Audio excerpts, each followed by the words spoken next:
an announcement to make.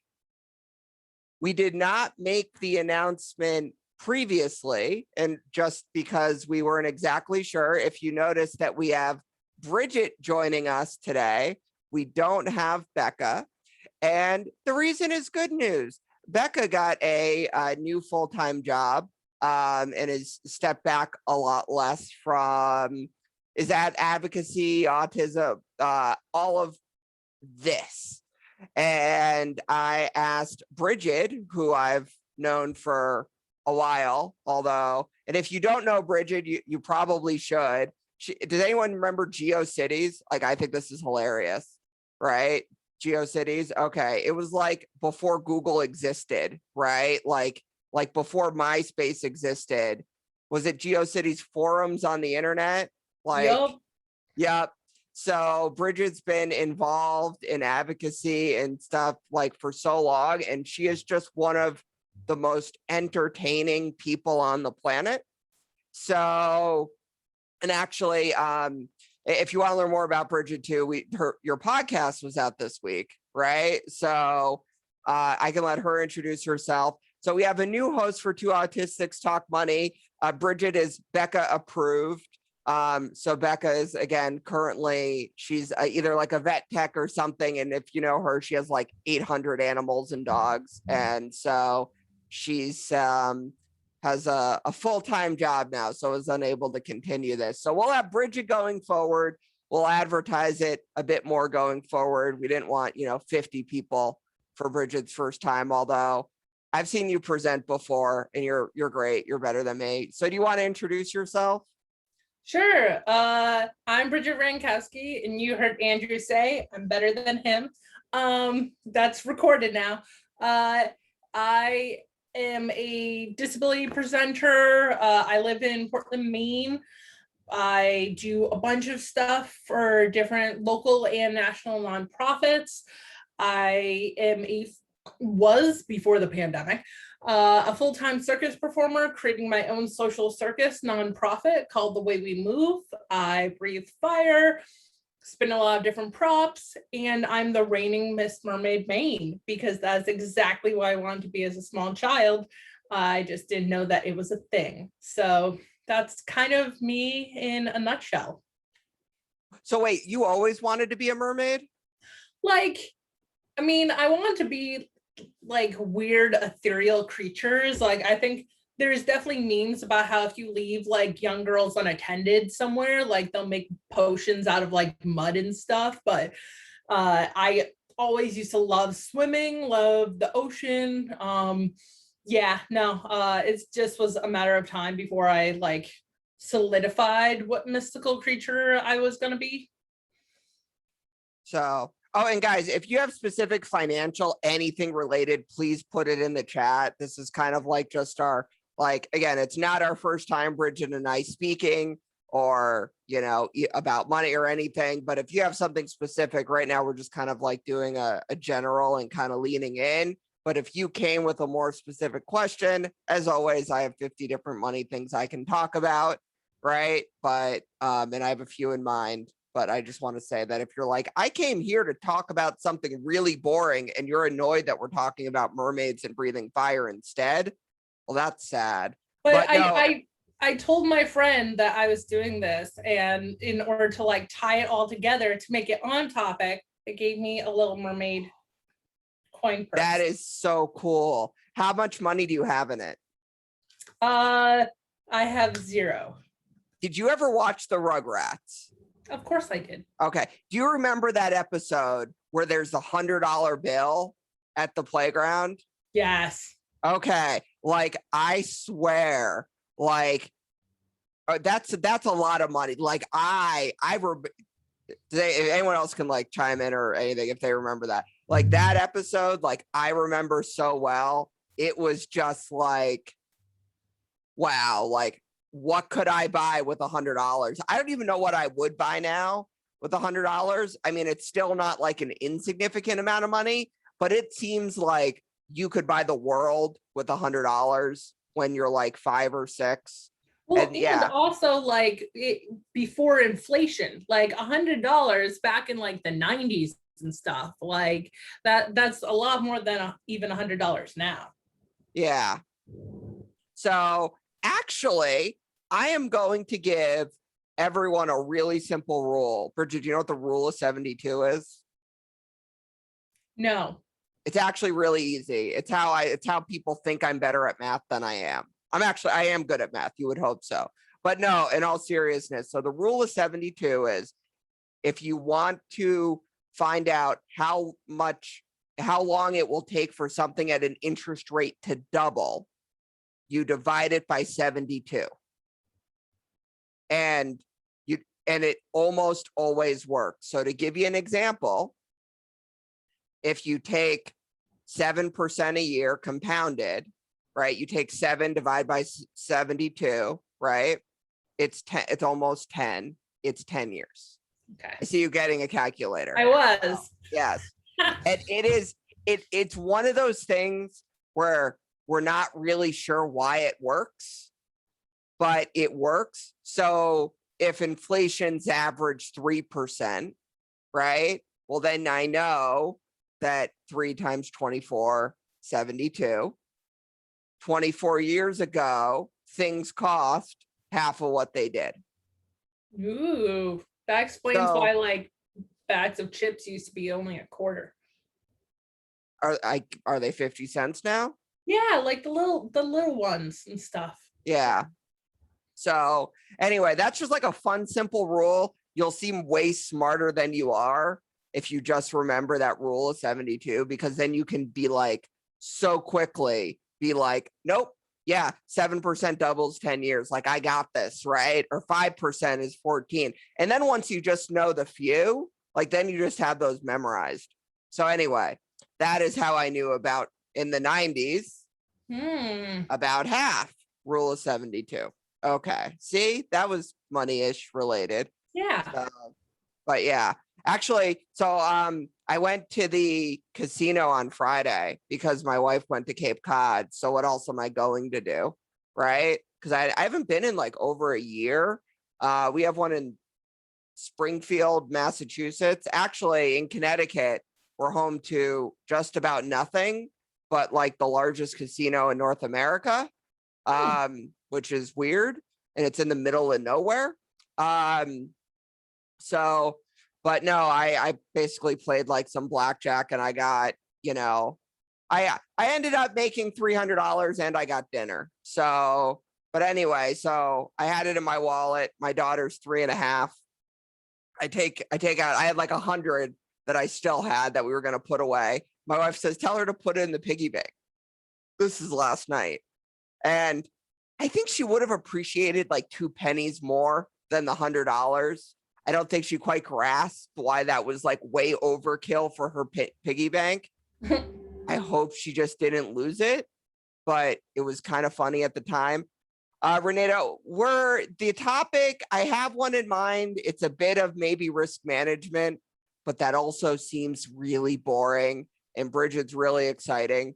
And also this is Brigid's first time doing the Two Autistics Talk Money. So unless you had something specific in mind, we were just kind of doing like just a general kind of maybe some fun money stories, because we don't want to scare Brigid away. Although if she hasn't been scared away by me yet, she probably won't be. I think that's probably a fair assumption. So, Okay. but yeah, if you have something in mind or if anyone does, like, please put it in the chat. Even risk management sounded a little boring to me. But if you had thoughts on that, Brigid, we could compare. And I did think about that beforehand because I did tell you it is risk management. You right? did. You did. Yes. So, okay, let's do that. Risk. All right. Oh, and by the way, this part I'll probably cut out of the video, record it. Well, maybe. But the reason I picked risk management today is because we do a monthly blog newsletter for my company. And I have topics that are set all year. But of course, when the month comes around where I need to do the topic, I realize, crap, I have no content on this topic. So that's why I'm like, well, there I have for the newsletter this month. So yeah, I mean, hey, I had to think of something. So, but that was my logic behind that. Did you have any thoughts on that? I mean, you did talk about impulse control and spending or lack thereof. I mean, I So, currently have like 15,000 rhinestones that I bought from a wholesaler. Because when you find 15,000 rhinestones on discount, you should buy 15,000 rhinestones. Yeah, why don't we start but off? are you collecting them like a penguin or like pebbles, or are you just like, are you going to I'm resell them or do something no, with them? I'm at the first stage of crafting, which is hoarding craft supplies. Then you move on to actually like making something maybe, but collecting craft supplies and using them are two separate hobbies. But I actually do have to like make some stuff out of rhinestones, and they're really shiny, so I gotta collect them. There. So you've started a nonprofit at least, Yes. right? And you've started how many businesses? I kind of think myself as a business, so we'll just say one. Like that does Okay. like a lot of things. But yeah, like I started a nonprofit before the pandemic. We have ended every year with funds. And like that's considered a success. Like we file all our paperwork with the IRS. Yeah, like so as someone who doesn't understand like the complicated side of money, it's a lot of like fill out this form, like do carry the one. You probably didn't watch it, but in which I don't blame you, but either the last time or time before that, we actually went over how to find 990s and Oh, how to okay. read them. And I compared ASAN's 990 with Autism Speaks 990. And we went over them and how to find them and how to read them to put your money at a charity. So you actually have to fill one of those out. So Yes. yeah. We actually just submitted ours because our year ends in March. How But long yeah. Mhm. how long did it take? How complicated was it? Um, we earn less than $50,000 per year, so we get to do the 990 easy, Yep. which is like 13 questions, and half of the questions are like, please type in your address, and it's like, okay, that's So exactly how I do it. Mhm. and now starting a business versus a nonprofit, if you could go back again, would you still start why'd you choose to start the nonprofit instead of to build the brand of Brigid? Um, well, because Brigid means so many different things to different people, but really the reason why I wanted to do the nonprofit is because in the state of Maine where I live, there's a lot of grants and funding sources that go completely unused. Like there's money out there for nonprofits, and because the nonprofit is a social circus, trying to explain like repetitively what is a social circus to someone to do a partnership so that they can be the fiscal sponsor, it wasn't really worth the time and energy. And so by being our own nonprofit, which it's kind of just like me being like a solo business, but now there's other people kind of involved. I still do a majority of the work. Uh, that's what it means to be an executive director. It means your job never ends. But now I feel like there's a lot bigger reach, and it lends us into the nonprofit sectors, the pools, because we do care, like we don't have to worry so much about hey, we need to make a certain amount of money so that we can keep the lights on, so that we can pay our employees. Like that's Why don't not you need to why. worry about that? That's not our main goal. Like, I mean, we Yep. still do it, but like it's not as I felt like if I was going to be running a business, like straight up a for-profit, what I've encountered talking to some other circus programs who are for-profit is they can't do as much of the charity work as they would like to, because like they have to focus on their bottom line, and this allows us kind of a little more freedom while still paying circus performers fair wages. I have So that's really interesting. And I know a lot of times I discourage people from starting a nonprofit because people think that they're going to get a lot of donations from rich people, right?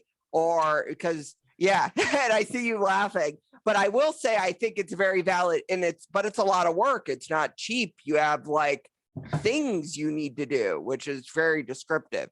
But also, for example, there's been, but there are grants that are, again, exclusively available to nonprofits. So, I mean, I've had people say, well, why don't you apply for the grant? I'm like, will you give it to me? And they're like, well, no, you're not a nonprofit. So actually, ooh, that's a good idea. I should have them just give it to Brigid instead. And then, I think talking about like laundering money as a financial advisor on a recorded podcast is a bad idea, but I would encourage them to work with Brigid's podcast Brigid's nonprofit instead. So it's basically kind of what you've been doing, like circus performing, but as a nonprofit, you're able to get grants. Is that? Well, and there are other like circus schools in the area or like circus programs. But for us, we run we do performances as well as run low cost and sliding fee scale. Don't try to say that 5 times fast. Programming. So being able to like get some grants to supplement the income as well as getting community sponsored events. It's not just all about the glitz, because really we're about bringing circus arts to marginalized communities and people that might not otherwise be able to afford like the standard circus program, because it can be really expensive and we really don't want to be exclusionary. But another thing is there's no nonprofit like that in our state, but there are for-profits. So if, like, without being too dorky and stuff, when it comes to talking about like what are the pools and the competition in the area, like there wasn't any nonprofit that was similar to us in the state of Maine. So that's a great example of, like, again, talking about like competition or kind of the lack thereof, or like starting a business. It made more sense to kind of start the business because there was not competition in a way. So that's really cool. See, that makes a lot of sense. And I'm not just saying that because I would tell you if it didn't, right? And are you paying yourself? Are you paying? And you don't have to, I mean, well, this is probably not public because you filed the easy, but I mean, like, I guess having a nonprofit isn't lucrative, in case you weren't aware by the name nonprofit, right? No, it's like, I only pay myself directly if it's doing like gigs. Like if I try to hire out other performers and stuff. Like last year before the pandemic closed everything down, we did a winter carnival and I was the site lead. So it was my job to kind of do the grunt work of making sure all the contracts are out, like all that type of like work, and getting paid for that, while then being able to be like, okay, I get this check from the company. And now I also have to pay out everyone individually. So the plus side though, is like I consider a success as it is right now, because I'm no longer using my own money to pay for stuff for the nonprofit, which is what I was doing years before it became a nonprofit. So like next step will be actually getting like paid regularly, but at least I'm not like getting in debt to myself. So that's a win in my book. Awesome. No, that makes a lot of sense. And yeah, question, and last one on the nonprofit, because, well, this just interests me. Like I said, me and Brigid, we're just like, hey, we can talk about something for an hour. So again, that's the premise of this. And she did ask me about Bitcoin. So after that, I'll switch to something maybe more fun. So as far as, but as a nonprofit owner, you don't own your nonprofit. Technically speaking, you could be kicked out and you don't own it. technically. Yeah, absolutely. Okay. Hey, is that a concern? I mean, given that maybe I'm too much of a control freak, or no, not maybe, I am, but like in general, that's something that I always tell people about starting a nonprofit is it's not yours. Oh, it's very Brigid, we've spoke about like the Developmental Disabilities Council, right? And I don't know if they have one. It is PATH national. I think so. Yeah, so I was asked to be on the board of this organization, PATH. If you don't know who they are or what they do, that's kind of why I was asked to be on. They're funded by what's called the Disability, the DD Council in Connecticut. And I asked the person who's the executive director of the DD Council, I had a feeling he's very much like, I can ask him as like a comp, like, do you know this person? Is he one of us? Can I be? And I didn't realize that he was the vice president of the DD Council too, the person I asked about. So he's like, you asked me about my boss, because in nonprofit world, the executive director, right, is not the boss, right? So it's kind of funny. He thought it was like kind of a trick question. Like, why'd you ask me if I liked my boss? I'm like, I didn't mean to, we were. Yeah, like my boss is a jerk. No, I designed it because like I know that the board is technically the boss, but right now we have what we call a working board. So it's all of us kind of doing different parts to get it up and running, because a big issue that I was concerned about is, and I mean, I've been in the autism sphere long enough that I've seen businesses, people rise up and burn out very quickly. And I would much rather take my time growing the organization to be slow and steady and long lasting, instead of a situation where people are like, hey, you remember like hearing about that once, or like, did you used to be something? Yeah, I'd much rather, I'm not in competition with anyone else, so like, let me just take it slow and steady. Awesome. So now because like I think we spoke about, we don't really watch other people's podcasts that much, or so so you hadn't seen ours before. I mean, actually, I think you meant to join a few times, right? Like you've seemed interested. Yes, I clicked the Facebook thing. I meant to. I just I'm a mythical creature. I don't always work well as being a human. Mm-hmm. So what questions does mythical creatures have about money? So like you were going to join before, or you had a question or two about money before I decided to just completely change the subject, which is, I know, like shocking, right? So I know you mentioned Bitcoin, but was there just something else? Because you also get to ask me anything too, right? Yeah, I mean, like, I'll be on it. Like I told Andrew and stuff, where I'm like, okay, like me do this again, like not the most like functionally literate when it comes to like finances. And yeah, I think like I don't understand like the Bitcoin Dodge is, I don't know if Dodge coins are Doggy coin, right? okay, it's just one of those things where it's like, after a while, I just can't tell if people are making stuff up on Reddit. Like, I don't know if they're like, we have this currency now. And I'm like, that sounds fake.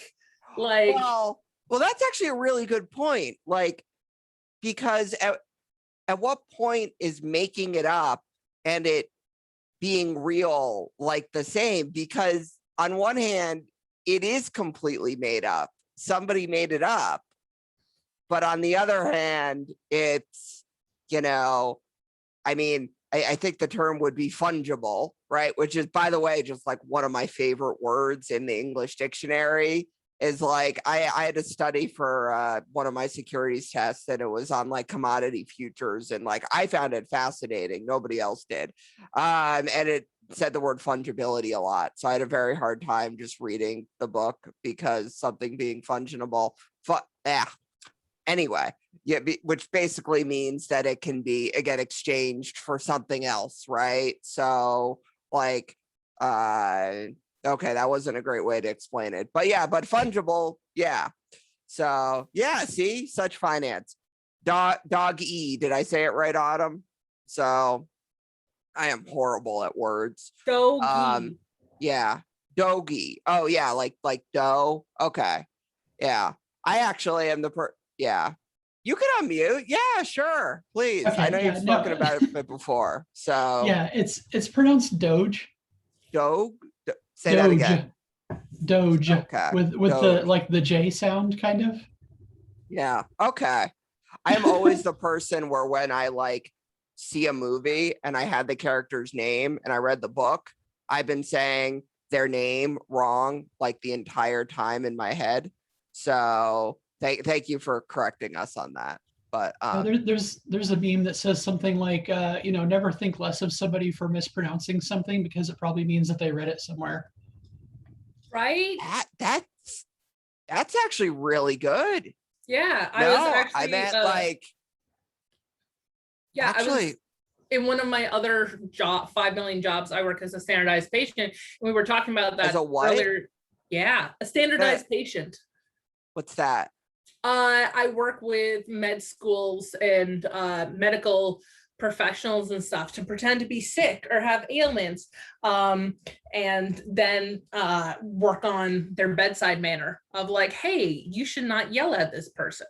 I don't say that, but like it came up today where I was asking for pronunciation tips, and they're like, you're supposed to be a like first year med student in this one, and odds are they've only read the words, they haven't heard them aloud yet, so you can absolutely mispronounce everything. And I'm like, oh good, because I'm gonna do that. I like that.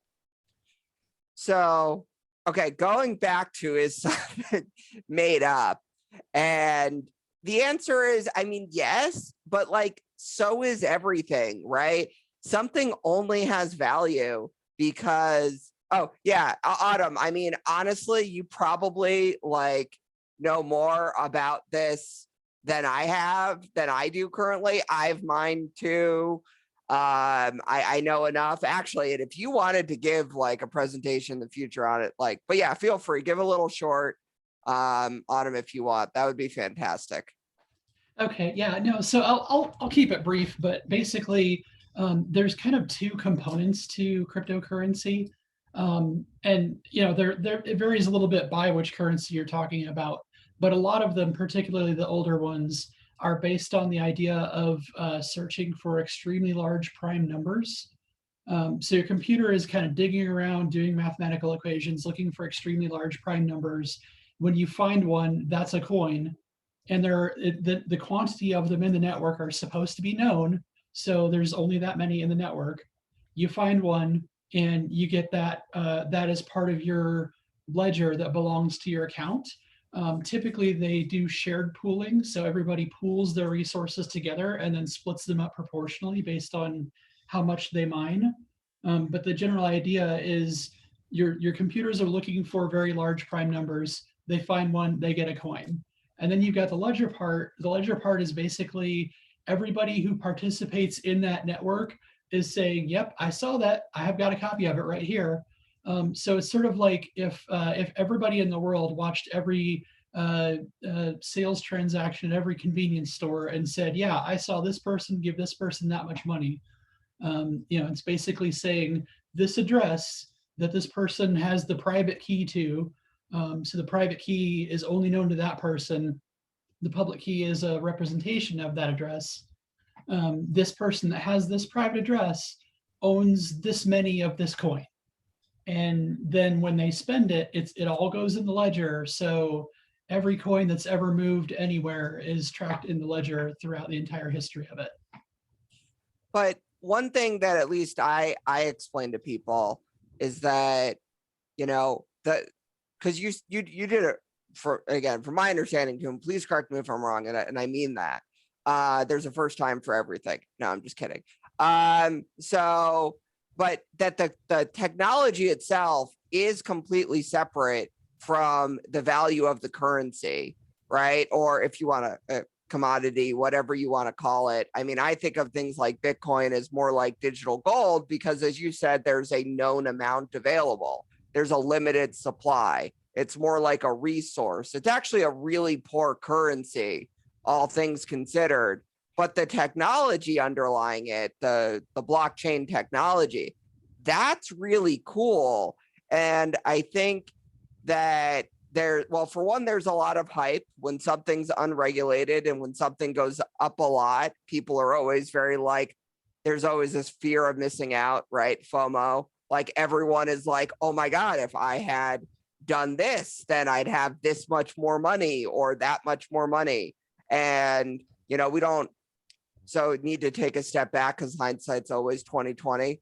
But it's like, wow, if I had just been smart enough to invest in this, then you know, here's how much money I would have. But, and again, I don't mean to put you on the spot, but just like I try to tell people that, you know, if something's being hyped up and my client who doesn't know what Reddit is asking me about it, it's probably too late. And the technology itself being cool is kind of independent of the value of, let's call it the coin. Yeah. I mean, so the idea behind the network, as I understand it, the reason why it took off as a concept is because the incentive for participating in the blockchain and therefore dedicating your resources for mining, resources for storing the blockchain, all of that, the incentive there is the monetary value that it's supposed to carry. The thing is, just like any other fiat currency that you're trading, that's like the US dollar, the pound sterling, it's only worth what everybody who uses it agrees that it's worth. So if it tanks tomorrow, it tanks tomorrow. So yeah, like it is inherently deflationary because eventually all of them will be found and, you know, the location of them all will be known. But that's, you know, there's still the idea of it's only worth what somebody will pay you for it. I mean, that's pretty much everything though, right? I mean, that's really the entire, like even gold is only worth because somebody will pay you for it, right? You know, the price of how many rhinestones do you have, Brigid, was worth what somebody would pay somebody for it. My mom is a real estate agent, still is. So I remember I was like 5 or 6, and my mom is like the worst person with money on the planet, right? But she explained this to me, and I think it, you know, was the top of her knowledge, right? I know she doesn't watch this, so we're good. But even if she did, and it was like something is only worth what somebody will pay for it, because, you know, buying and selling houses. So at the bottom of our street growing up, there was like this blanket like farmland, basically like a bunch of grass. And of course I wanted to like play or build a tree for it. I don't know how I would have built the tree for it, but I wanted to, right? And it had been for sale for what felt like my entire life, right? So I'm like, so if I offer them $1, can I get it for $1? And it was very hard for me to comprehend whether it was autism or being 5, probably both. Well, but if they haven't sold it and it's been like forever, then maybe I could get, and I tried to get my friends together, and then we tried to go to my mom to give them like $200 to buy probably, I don't know, 50, 100,000 worth, you know, acre of land, not even to mention, you know, property taxes, upkeep. But at the end of the day, my example was kind of extreme, but it's still only worth, everything is only worth what somebody will pay for it. Stocks, rhinestones, anything, right? It's worth money because somebody is willing to pay that much for it. Otherwise, it would be worth less. And I mean, when something goes up, it's that simple, is there's more people buying it than selling it. I feel like you just unlocked an autism metaphor of like, I tried to build a tree house in a field of grass. Like, I'm sorry, but there's just something about that I'm like, yeah. So, and yeah, okay, that does seem a little dumb now that I think about it, you know. And I like how that's the dumb part, not thinking that I could buy a plot of land or two in the suburbs, right? You know, an acre or two for $200. But yeah, I think there might have been trees further away, or I would have figured out the tree part, you know. I don't think I got that far. We're just sticking with that forever. It's even a country music song, like just waiting to be written. Yeah.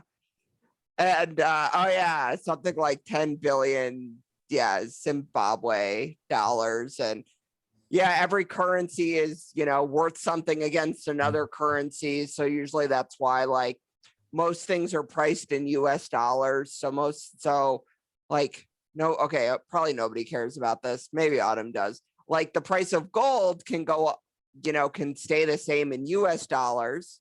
What's a Zimbabwe? Well, a Zambini is that thing that goes around an ice skating rink that I love to watch. You're setting up the joke. I don't even know you, but yeah. Yeah. So I don't know what the joke is. So yeah, no, but so but buying something in one currency, you know, the value can change versus like buying it in another. So, you know, for example, you know, a friend in Brazil, like if they left their money in Brazil and the Brazil currency has just like absolutely tanked. I actually think we have somebody from Brazil. Yes, so in here. So yes, so, 5.5 to 1. It's awful to buy something. People here do, you know, they only travel to buy because everything there, like electronics in the US, is much cheaper than here in Brazil. But usually these things can be fairly stable, right? The Brazil currency is, I mean, what was it unstable. A few years ago? 10 years ago it was, but right now it's unstable. It's like almost 6 to 1. 6 reais to $1. That's something odd for us and difficult because the commodities, for example, food, is expensive for us because every farmer is exporting. Yeah, no. So is it better to export or import right now? So it's better to buy something. To export, yes, right now. But for example, one thing that it was really in terms of economic in macro, 10 years ago, it was 2 to 1. So instead of fostering the local industry to grow up, to develop, the government of PT, the Labor Party, preferred to import so people would consume, because his idea was something like this: if people consume, they spend money, they will be happier. But in long terms, it didn't work. When economy got in bad terms, companies bankrupted. They were weaker, so as they were weaker, they bankrupted. We haven't had a plan to, you know, to give some support for companies. The state here in Brazil is really strong. It's not like the US that the person itself does it. Here, the state plays a big role here. So, I mean, one of the things that always comes to mind with things like that is, and even someone who loves, you know, economics, and it's just that, and by the way, one of my favorite quotes is like, God put weathermen on this earth to make economists seem intelligent. Is kind of one of my favorite. There's just so much because you have like human behavior, right? That's like, but like on a mass scale. And then you have just, you know, so many unpredictable factors, right? And there's just so many like correlation doesn't equal causation, right? And just like having a good intent, right? But it's just, there's so many moving parts and it can be so complicated that, you know, a lot of times we may do things that don't make a lot of sense, and sometimes they do, sometimes they don't, but it's really complicated and there's always somebody trying to game the system. There's always somebody who's going to try to take advantage of little small manipulation. So I'm going to tell like one short, funny story. I don't have anything else, but then if somebody else does. So does anyone remember like PayPal and etc. stopped doing this, where they used to give you the like 2 and 10 cents in your bank account, right? I remember I was like 14, so, or maybe long, so like 20 years ago. I am like, man, if you could just do that a million times, you would make a lot of money, because they didn't used to take the money back then, right? You got to keep those like 10 pennies. So I don't know whether I was like very happy or very sad, but I do remember reading in the news that somebody did get in trouble for actually pulling that off. And they did get like $60,000 by making like 1 million 2-cent transactions, right? For those verifications. Should I be proud or scared that I thought of that idea? I just wasn't able to implement it. I'm not sure. You know, or there was someone who like, I can't remember, like a math professor who I try not to be like an armchair diagnosis. And like, I don't tell anyone this. I just kind of like thought it to myself, like, this guy sounds like he's autistic. It was like some math professor who like, he's like, I didn't even care about the money. I just wanted to win the game of like buying gift cards and getting more cash back and then selling the gift cards with the credit card rewards. So he was able to like make 1 to 2% on all of his money. And yes, the rounding error, like Office Space is probably like one of the best movies of all time, right? Brigid, I think. I mean, do you have any other movies with rounding errors? I only know Superman 3 because they mention it in Office Space, I think. But you know, the movies where they do the rounding errors to get the money. Right. I can't think of any, like, but I mean, again, the types of movie genres I watch, like horror, I don't think would, I mean, I'm sure there's some obscure 80s B-rated horror film that is talking about like rounding errors and that's how they all die. I would love to, if you ever find that, I would really want to watch that. So let me know if you ever run across it. If I make it like long enough into the film to come to that plot point, I absolutely will send it your way. Thank you for that. Much appreciated. So, yeah, I mean, and again, if anyone has any topics for next time, Brigid, you're going to join us again. You had enough fun? Yes, I had fun. Okay. And there's totally a question here about, okay, please. Is there a way to predict what items might become a fad in the future? Like how Beanie Babies were in the 90s. And I'll say, I still have Beanie Babies. Mm-hmm. Can I give my opinion, then you give yours, Brigid? And if anyone like Autumn wants like to pop in, she can, or really anyone can, by the way. We have this open on purpose. And you can email us questions beforehand or after. We will update the I don't know how many people did directly through Zoom or if you registered through Meetup. I don't even think Brigid's registered through Meetup yet. So we'll make that happen. We will disseminate our information if you don't have it already. The video will just be on my YouTube, where Brigid will still not watch it, but she was here, so it doesn't matter. So what was I going to talk about again? I had one last story. It was good. Oh, fads. Yes. So actually I have a Tulip Mania poster, in my wall, which is like, it's like a bubble, like that was the tulip bulbs were the price of what like somebody made for, 400, what the average person made in a year was like a tulip bulb in like Dutch, like in like the 1600s. It's a thing. There was a horrible movie called Tulip Fever that it really didn't have much to do with tulips. I think it was a love story. Anyway, my rule of thumb is by the time everybody's talking about something, it's too late. I find that the people who are in it early are usually because they're involved in the industry and they have a good sense for what's going on. So somebody who might be into technology or on Reddit and just in Bitcoin and just they may be able to see a trend before it kind of gets taken away.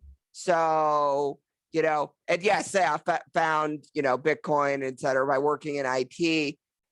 And to me, that just seems to be you're best off,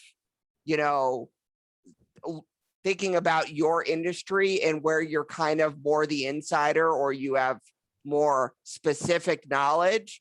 Like if there was a company, so like my wife got very into like some makeup brands and like makeup, like, and like reselling it and like all of that. I mean, Brigid, are you involved with that? I mean, I don't know if, because I know you need another special interest. So if not, you clearly should be. I have 5 million. I didn't like do my nails and stuff, but I got really into nail stamping.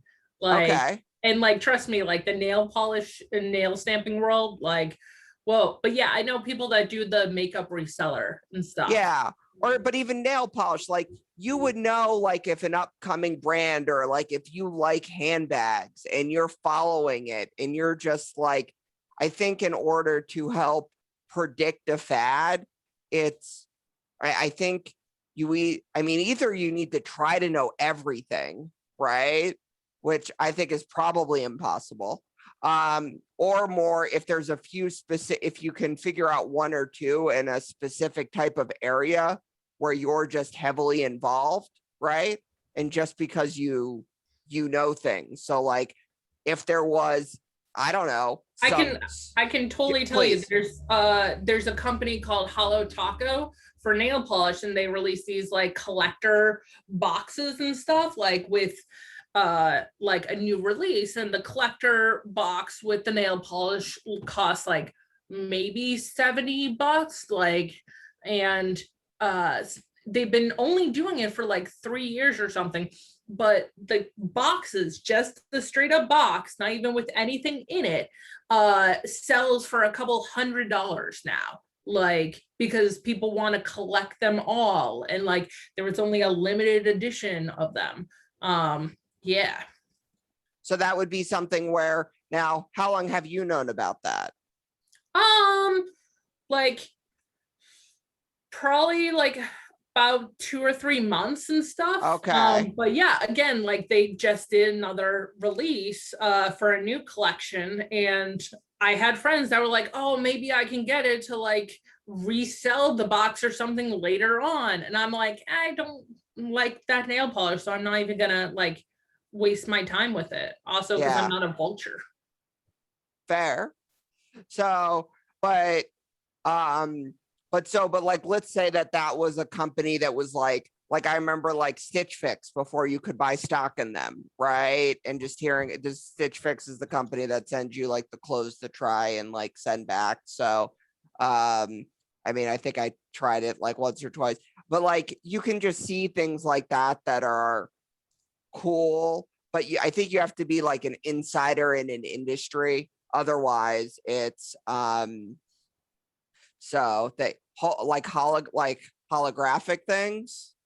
Yeah, like in multi-chrome, like, because I was that kid where it's like, what's your favorite color? And it's like blue, purple, green. And they're like, that's not a real answer. And now I can be like, yo, I got nail polish, I got eyeshadow, that's all that in one. Like, so my answer, like 8-year-old me was correct. So okay, so hold on. So let's do everyone's favorite color, and you could say it or do it in the chat before we go. And also you need to tell me whether I'm right or wrong. I would say it would You're help settle a wrong. debate. What? Yeah, I know, but it won't settle a debate. Is glow in the dark a color? Yes. Okay, thank you. That's all I need. Nobody else needs to answer now. I'm right. Okay. So Actually, I I would love- agree that it is. I used to have these glow in the dark plastic stars that would be slightly different colors. But golly, I mean, most glow in the dark stuff I know is usually green, but there isn't too many varieties compared to other colors, at least not in my opinion. But that's an interesting thought. like if you see a glow in the dark in the light, how else do you describe that weird color? It's glow in the dark. That is the color, right? And It including depends the on what glowing color. green stuff like that. Pink has its distinctive glow in the dark color too, because I used to have these pink plastic stars as well as different color stars. And the pink would be kind of an orangey glow in the dark versus the white being greenish. At least that's what I remember. And I agree with Autumn. It depends on what color it glows. You could also describe the color as ghost snot. Is that So- true? No, I'm just saying, Oh, like okay. I don't know if there's a scientific term for it, but like, or if OPI has like a nail polish called ghost snot, they might, if they ever re-release Casper or something, which is still star Christina Ricci. But yeah, it's that light, like She's starring in something new, by the way. I can't remember what it is. I'll watch it. But yeah, no, that like faint, like almost clear green, that like you're thinking of. Yeah, it's ghost snot. I can't get over Christina Ricci's forehead. She has her forehead's like this big. Yeah, So, she has the 5 head. Mhm. yeah. Anyway. So again, that's it, guys. Oh, no time anymore. Oh, I Oh no, thought go. I mean, I don't go. So I guess as you're talking about money, I was thinking about. I know that I have my regular job, 40 hours per week, but I see many things in the West that people have 2 jobs to. So they have one while working, for example, in one job, they have another job like informal or autonomous to complement the money at home. I've been thinking about sometimes I don't know, maybe I am too perfectionist or saying something like this. If I will do the job, I will I will strive properly to finish the job correctly, not doing as I can. I am I don't know how to plan myself to have to work on 2 different jobs, while working 40 hours per week and maybe on the weekend or one part of the day to do some stuff that I know that I am good, for example, writing, drafting documents. How about this? How about next time, Brenda, what do you think we talk about side hustle? And Yes, I also- know, okay. Yeah, Yes, 'cause let's that's talk about something I can side talk about. Okay, perfect. Me too. So, and everyone, you could bring side hustle idea. We'll advertise a bit beforehand. Hustle. Side, I've that's- never yeah, that- heard that expression. Yeah, it's a side hustle, like the gig economy. Like, yeah. Okay. Yeah, some expression that I haven't ever heard. I Yeah. think it's very much a like Americanized term of, like if you love your job or if you love your hobby, you make it into a low-paying job that you'll never find happiness in again. Oh, Yeah, yes, that's great. yeah, that's how that works. America taking the fun out of everything. So Yes. there we go. There we go. Thank you so much. No, Yeah. yeah, good topic. Thank you. Yeah, thank you. Thank everyone. Thank you everyone for coming. But we'll have a little bit bigger crowd next time. We'll talk about the gig economy, side hustling, and making money doing random shit. That's Yes. Okay. yes, All perfect. right. Okay. Have a good month, everyone. Week. Stay Thank cool. you. Bye bye.